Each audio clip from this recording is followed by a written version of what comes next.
Now, a trial is to begin resitting today in the case of hundreds of suspects for their role in deadly clashes earlier this year that killed hundreds of people in Syria's coastal provinces. The violence breaking out in the months following the ouster of President Bashar al-Assad and the establishment of the new interim regime in the country. Back in November, 14 people were brought before Aleppo's Palace of Justice following a months-long government-led investigation. 7 were Assad loyalists, 7 members of the new government's security forces. Today's hearing just focusing on the 7 Assad loyalists. Well, we're going to cross then to Damascus, talk to our correspondent Dana Alboz, who joins us from there. Tell us more then about this case today, if you can. So today started the hearing session that just started in the Palace of Justice in Aleppo. Today's the hearing focuses on those suspects that are affiliated to the ousted regime in deadly clashes that left more than or between 1,400 and 1,700 people dead, most of them Alawite civilians. So today's session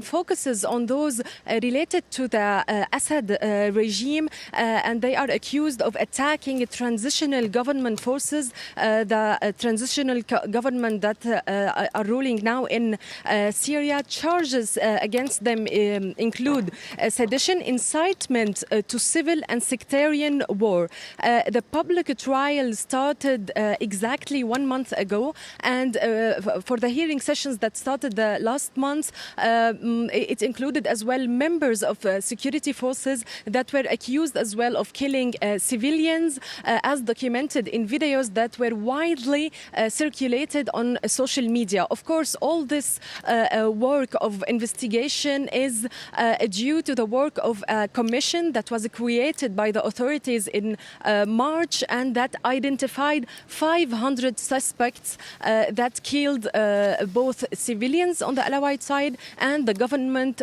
forces. So why is this trial so important for the country there? It is a very important step, as it is the first time that security forces affiliated to the authorities now for the government are being held accountable.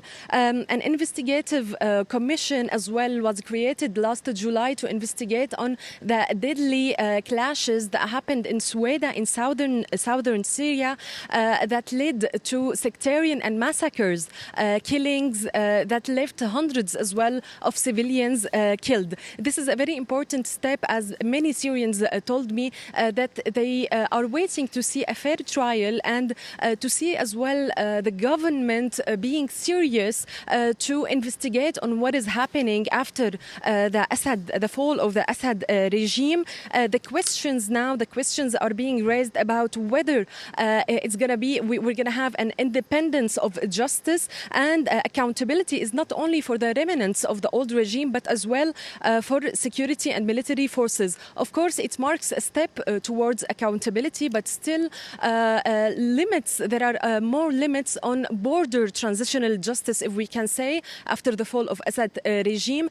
For the moment, laws for transitional justice were not taken for the moment because in Syria there is not a legislative body yet. 2/3 of this parliament were indirectly elected last October, but the remaining third is still yet to be named by the Syrian transitional authorities. Dana, thanks very much. Dana Alboz joining us live there from Damascus.